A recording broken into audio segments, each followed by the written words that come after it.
आसन्न पितृपक्ष को ध्यान में रखते हुए आज इस पावन पितृ पर्व के विषय में कुछ चर्चा होगी। पहले पितरों से मंगलाचरण कर लिया जाए, तदनंतर इस विषय पर विस्तार से। तेभ्योऽखिलेभ्यो योगिभ्यः पितृभ्यो यतमानसः नमो नमो नमस्ते मे प्रसीदन्तु स्वधा भुजः। अतः परम प्रासंगिक जो विषय है उस पर हम लोग केंद्रित हों। जग जीवन में न चाहते हुए भी कुछ न कुछ हिंसाएं प्रतिदिन हो ही जाया करती हैं। उनसे मुक्ति के लिए शास्त्रकारों ने ब्रह्म यज्ञ का विधान किया। ब्रह्म यज्ञ वेदांग का स्वाध्याय पारायण, इसके अतिरिक्त पितृयज्ञ, श्राद्ध तथा तर्पण, देवयज्ञ, भूत यज्ञ, भूत यज्ञ में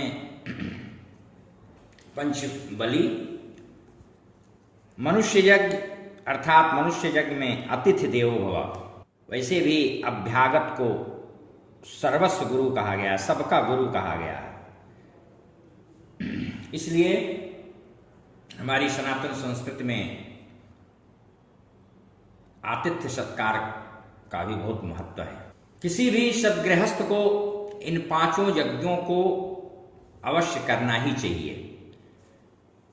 ऋण मुक्ति भी मिलती है और जाने अनजाने में जो हिंसाएं हुई रहती हैं उन हिंसाओं के पाप से भी प्राणी मुक्त होता है।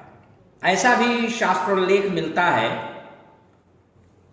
वेद विप्र जननी भगवती गायत्री के मंत्र का केवल जप कर लिया जाए, यानी प्रतिदिन किया जाए, तो ब्रह्म यज्ञ की पूर्णता हो जाती है, उसकी पूर्ति हो जाती है। लेकिन पितृयज्ञ, तर्पण इत्यादि तो करने ही पड़ते हैं। और यदि तर्पण श्राद्ध श्रद्धा से न किया जाए तो प्रत्यवाय यानी पाप का भागी बनना पड़ता है। ब्रह्मादिदेव एवं पितृगण तर्पण न करने से शरीर के रक्त का शोषण करते हैं। इसलिए गृहस्थ को चाहिए कि वह ऋण मुक्ति हेतु और पितरों की सद्गति तृप्ति हेतु नित्य तर्पण करे। गृहस्थ प्रतिदिन तर्पण करे। ऋषि तर्पण, दिव्य मनुष्य तर्पण, पितृ तर्पण, मनुष्य पितृ तर्पण इत्यादि। जो श्राद्ध किया जाता है उस श्राद्ध शब्द की व्युत्पत्ति श्रद्धा से ही है। और कोई भी व्यक्ति अपने पूर्वजों के प्रति कृतज्ञ होकर पुनीत भाव से श्रद्धा विश्वास के साथ इस पुनीत पर्व को करे तो उससे उसका पारिवारिक जीवन बहुत ही सुखमय होता है। क्योंकि पितर अपने परिवार वंश के हितवर्धक होते हैं और इसलिए वे देवतुल्य होते हैं। लेकिन उनकी पूजा देवताओं से भी अधिक प्रशस्त होती है और उसमें सावधानी की आवश्यकता होती है। चंद्रमा के केंद्र का ऊपरी भाग जो है वहाँ पितृलोक परिव्याप्त है और ऊर्ध्वगामी रश्मियां पितृपर्व में 15 दिनों तक अधोगामी हो जाती हैं। परिणामस्वरूप पितर प्राण ऊर्ध्वमुख से अधोमुख पृथ्वी की ओर उन्मुख हो जाते हैं और अपने परिवार के पार्श्व परिवेश में परिभ्रमित होते रहते हैं, इतस्ततः परिभ्रमण करते रहते हैं। वह स्वयं की संतृप्ति के लिए अपने कुल गोत्र के लोगों से, परिवार के लोगों से अपेक्षा करते हैं कि वह हमें तृप्त करे। उनके मरण की तिथियां जिनकी न ज्ञात हों अज्ञात हों, तो उनका आप श्रद्धा भाव से अमावस्या की तिथि को मध्याह्न उतप काल में तर्पण श्राद्ध इत्यादि कर सकते हैं। यह जो जीवन है, गर्भ में आने के साथ साथ जीव के ऊपर 3 ऋण स्वतः आ जाते हैं, मातृ ऋण, पितृ ऋण और देव ऋण। और जब शास्त्र निर्दिष्ट कर्तव्यों का पालन करके ही कोई भी मनुष्य उक्त कथित ऋणत्रय यानी 3 ऋणों से मुक्त होता है, उसमें बिना श्राद्ध के, बिना तर्पण के यह संभव नहीं। इसलिए श्रद्धा पूर्वक किया जाने वाला जो कर्म है वही श्राद्ध है। और धर्मशास्त्रों में इसकी विधि विधा प्राप्य है। श्राद्ध अनुष्ठेय होकर आयु वृद्धि कारक होता है, संततिप्रद होता है और बल पौरुष का संचार करता हुआ पुष्टि प्रदान करता है। उसके बाद सुख की वृद्धि होती है, व्यक्ति का परिवार धन धान्य से परिपूर्ण होता है। जैसा कि मार्कंडेय पुराण का वचन है, आयु प्रजा धनम विद्याम स्वर्गम मोक्षम सुखानि च प्रयच्छन्ति तथा राज्यम पितरः श्राद्धतर्पिता। जो लोग श्राद्ध नहीं करते हैं उससे मृत प्राणी अपने सगे संबंधियों का रक्त चूसने लगता है। जैसा कि ब्रह्म पुराण में वर्णित है, श्राद्धम न कुरुते मोहात् तस्य रक्तम पिबन्ति ते। और परिवार जीवन पर्यंत दुखदग्ध रहता है, कष्ट भोगता रहता है। इसलिए तैत्तरीयोपनिषद में कहा गया है, देव पितृकार्याभ्याम न प्रमदितव्यम। देव पितर कार्य में किंचित प्रमाद नहीं करना चाहिए। कूर्म पुराण के अनुसार भी पितरों की गति मनोजव है। मनोजव का आशय होता है मन की गति के समान। उनका शरीर वायवीय होता है और आवाहन करने के साथ साथ पितर अपने सूक्ष्म शरीर से हमारे सम्मुख उपस्थित हो जाते हैं। पद्म पुराण ने यह व्यवस्था विकल्प दिया है कि यदि धनाभाव हो तो शाक या घास लेकर श्राद्ध कर सकते हैं। श्राद्ध का उपयुक्त समय कुपतकाल यानी मध्याह्न के बाद का ही समय उचित होता है। यदि घास भी असंभव हो तो शास्त्रीय समाधान है कि श्राद्धकर्ता एकांत निर्जन स्थान पर जाए और अपनी दोनों भुजा ऊपर उठा करके आकाश में भुजाओं को उठाकर प्रसारित करके विष्णु पुराणोक्त श्लोकों का वाचन करे और पितरों से प्रार्थना करे। न मेस्ति वित्तं न धनं च नान्यच्छाद्धोपयोग्यं स्वपितॄन् नतोऽस्मि तृप्यन्तु भक्त्या पितरो मयैतौ कृतौ भुजौ वर्त्मनि मारुतस्य इत्यादि। ब्रह्म वैवर्त का भी वचन है। देव कार्य की अपेक्षा पितृकार्य सविशेष है। देव कार्यादपि सदा पितृकार्यं विशिष्यते, देवताभ्यो हि पूर्वं पित्राणामाप्ययनं वरम्। अतः देव कार्य के पूर्व पितरों को हमें तृप्त करना चाहिए।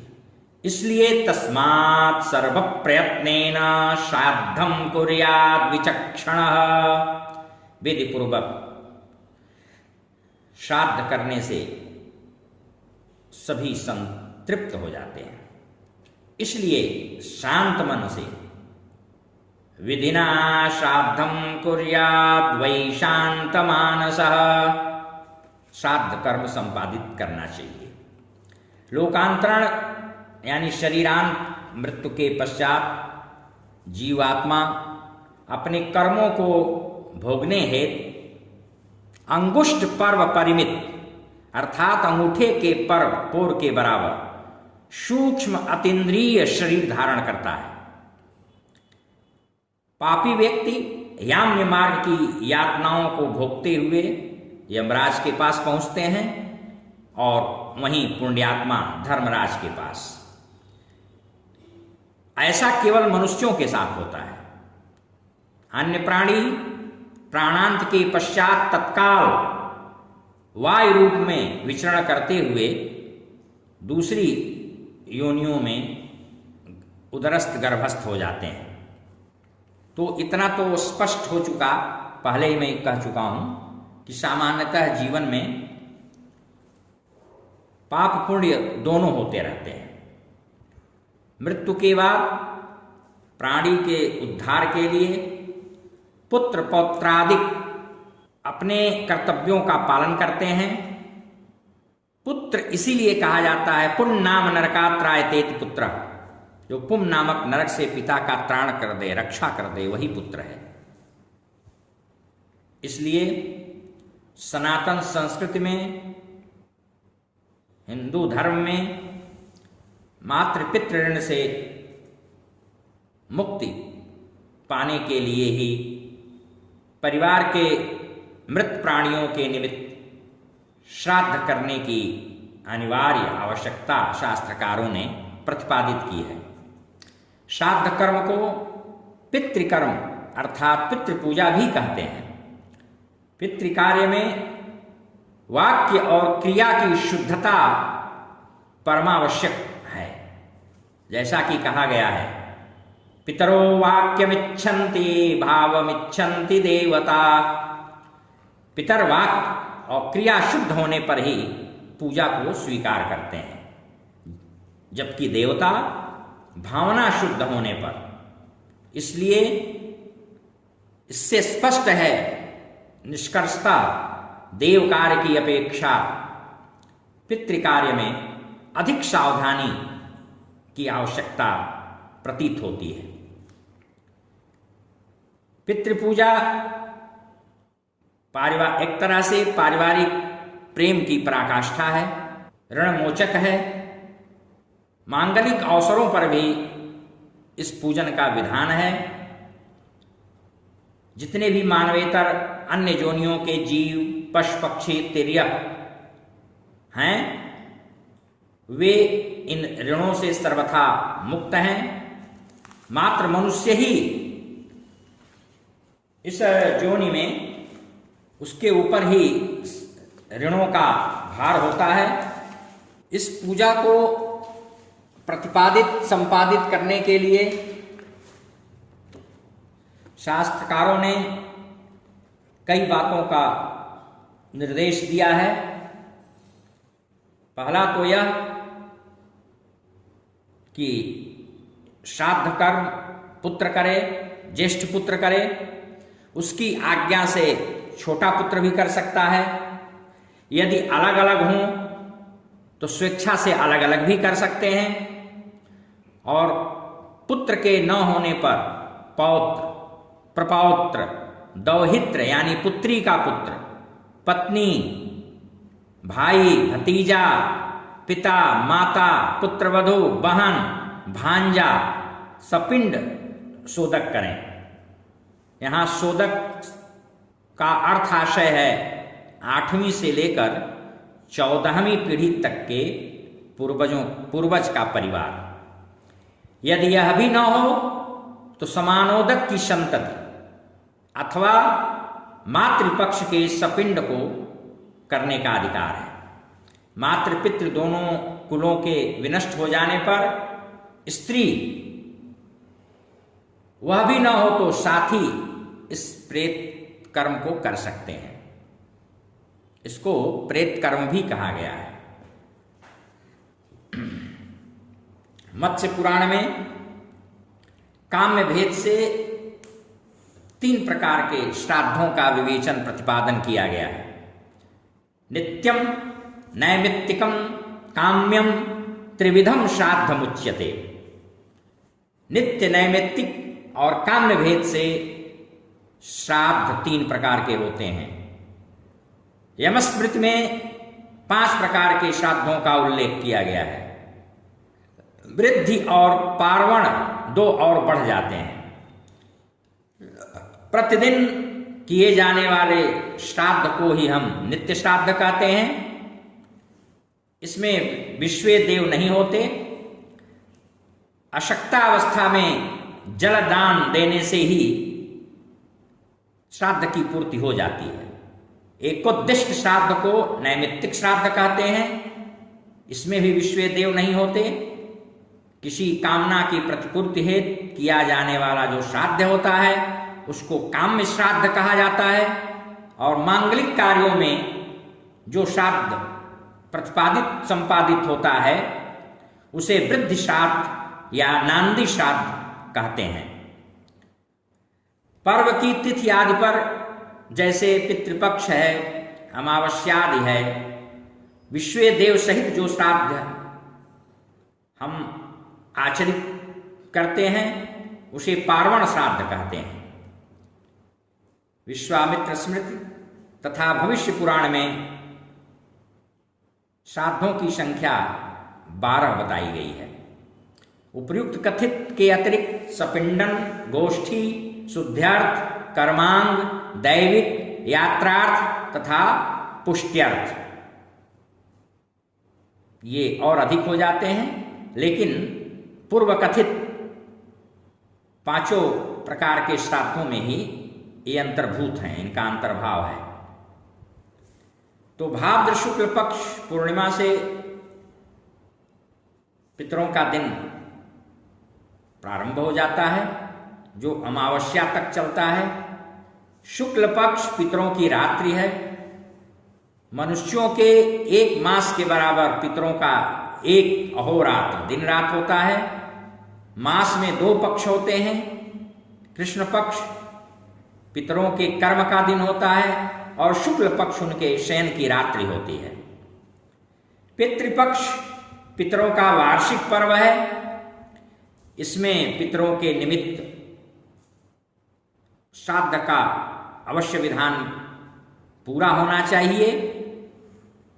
जैसा कि पहले कह चुका हूं कि इस पर्व पर पितर परिवार के आसपास श्राद्ध की अभिलाषा, उसकी प्राप्ति की कामना लिए विद्यमान रहते हैं और ऐसा करने से आयु, आरोग्य, संतान, अतुल ऐश्वर्य, इन सभी चीजों की वृद्धि होती है। पितृपक्ष में मृत्यु की तिथि पर पार्वण श्राद्ध करने का विधान है। पंचबलि भी देनी चाहिए। जो भोज्य पदार्थ पकवान बना है उनको 5 पलाश के पत्ते ले लीजिए, उस पर अलग अलग निकाल दीजिए। गो बलि गाय के लिए, श्वान बलि कुत्ते के लिए, काक बलि कौवे के लिए, देवादि बलि देवों के लिए और पिपीलिकादि बलि चींटियों के लिए, ये 5 बलि दी जाती है। इसके लिए इस कृत्य को करने के लिए अलग अलग स्थानों का अलग अलग विशेष महत्व भी है। पहले गया तीर्थ के रुद्र पद में, तत्पश्चात बद्री क्षेत्र की गरुड़ शिला पर किया गया जो पिंडदान या श्राद्ध होता है वह विशेष महत्व का होता है। और इतना हमेशा याद रखना चाहिए कि श्राद्ध कर्म दिन का 8वां मुहूर्त मध्याह्न के बाद कुतप काल में ही करना चाहिए। तिल चांदी का दान, भगवान नाम स्मरण इस कृत्य में प्रशस्त पवित्र होता है। गया, पुष्कर, प्रयाग, कुशावर्त यानी हरिद्वार में श्राद्ध का सविशेष महत्व है। घर, गौशाला, देवालय, समुद्रगामिनी नदियों का तट भी उत्तम होता है।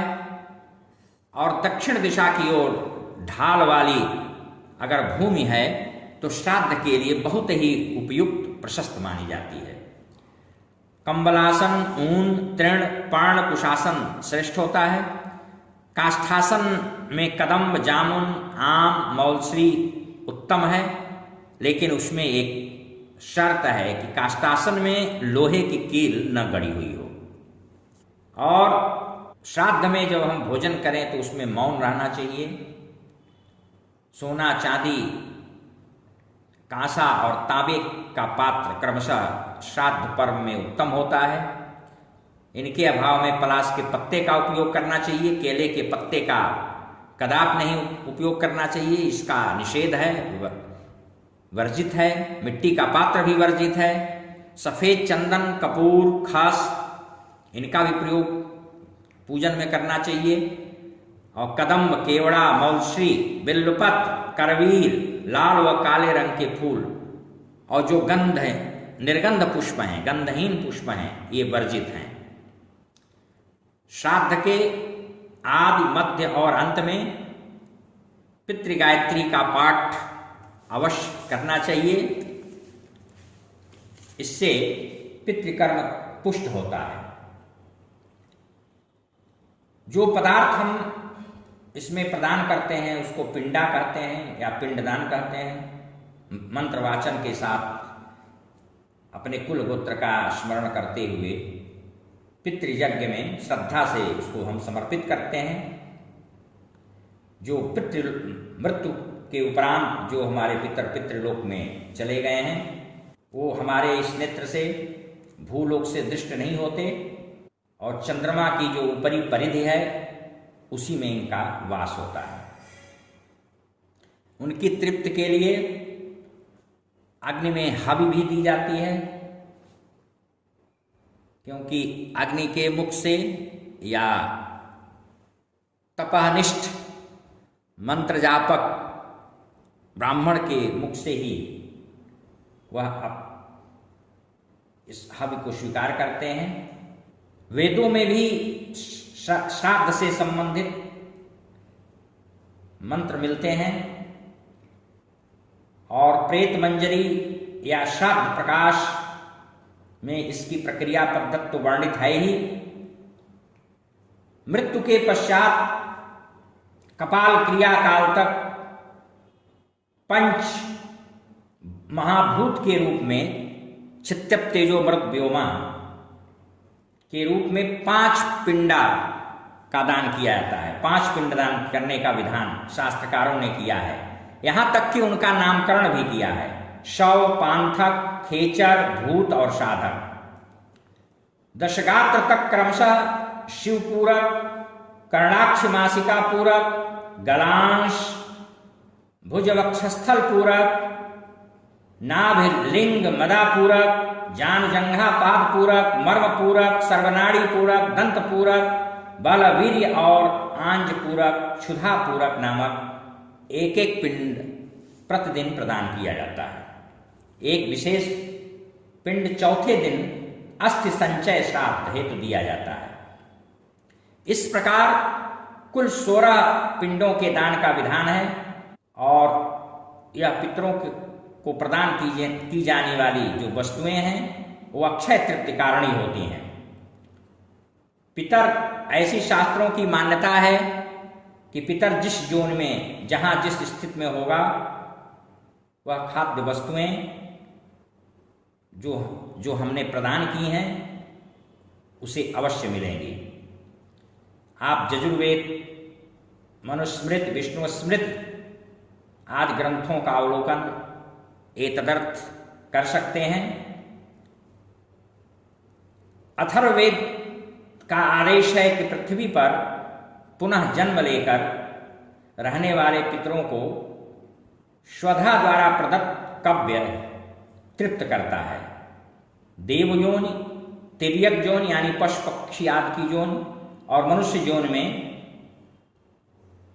में भी कोई पितर है और उसको विधि पूर्वक शास्त्र निर्दिष्ट प्रक्रिया के द्वारा उसका श्राद्ध किया जाता है, तो उसको उस अवस्था में, उस योनि में मिलता है।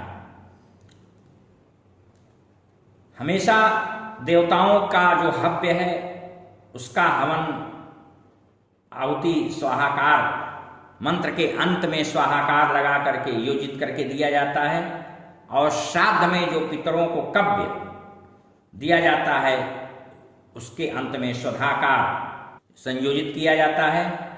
इस प्रकार हम इस कार्य को करके अपने पितरों को संतुष्ट करते हैं, और यदि यह कार्य नहीं होता है तो उनके पितर तो भोगते ही भोगते हैं, हमें भी कुभोग भोगना पड़ता है। जैसा कि कहा गया है, पतंति पितरो हेषा लुप्त पिंडोदक क्रिया। चूंकि श्रद्धा से यह कर्म क्रिया हम करते हैं, इसलिए इसका नाम श्राद्ध है। और श्रद्धया क्रियते श्राद्धम सत्य सत्यम दधति इति श्रद्धा, जो सत्य को धारण करे और श्रद्धा से किया जाए। सत्य शब्द यहां पर नारायण का वाचक है।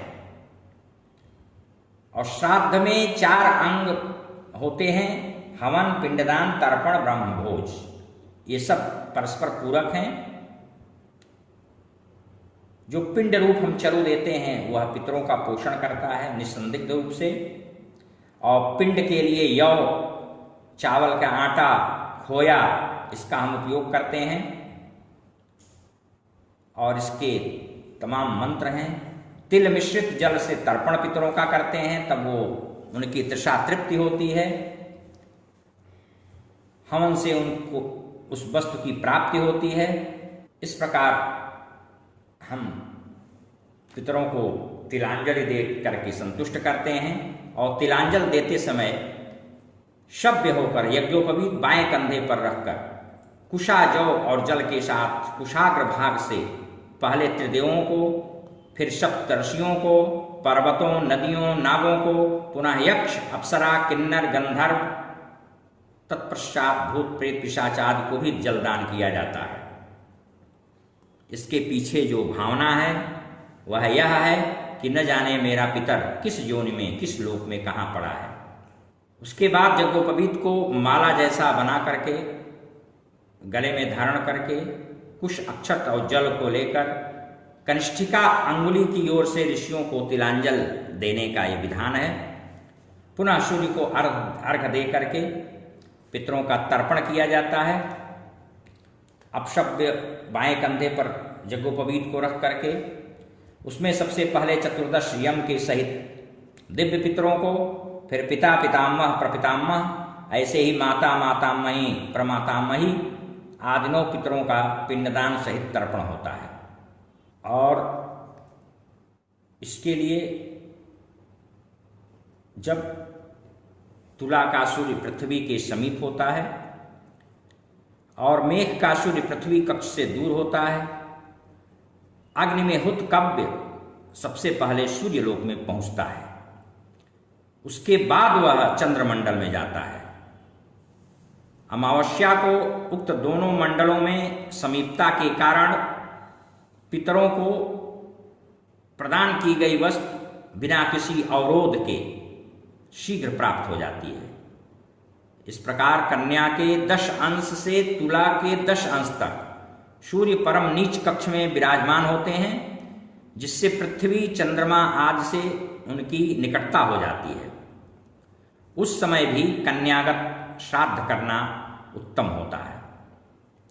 महाभारत का दान धर्म पर्व द्रष्टव्य है। इस संबंध में कन्या राशिगत सूर्य के कारण पितर लोक भी अपने पुत्रों, बंधु बांधवों के समीप हो जाता है।